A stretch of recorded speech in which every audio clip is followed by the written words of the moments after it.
ازيكم عاملين ايه اخواتي وحبايبي؟ يا رب تكونوا بخير. النهارده بقى يا جماعه قلت كده اغير من اكل واعمل تغيير كده مفاجئ لاولادي، لان بصراحه بقالنا حوالي شهرين ناكل محشي، كل اسبوع اعمل محشي اعمل محشي.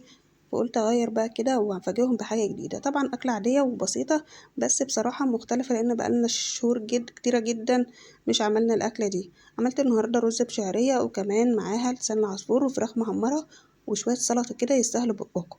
طبعا يا جماعة جوزي مش بيزهق من المحشي خالص، لو عملته كل يوم مش بيقول حاجة عليه، فانا قلت بقى اغير لانه هو مش هيقول لي غيري، فانا قلت اغير كده واعمل اكل ايه.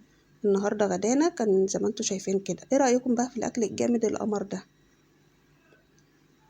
لازم يا جماعة نغير من اكلنا علشان طبعا ولادنا مش يزهقوا.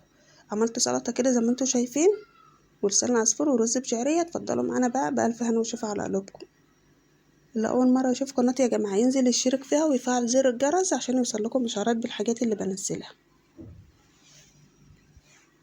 واستنونا ان شاء الله في فيديوهات كتيرة جدا. اتفضلوا معانا بقى بألف هنا وشفا على قلوبكم. باي باي.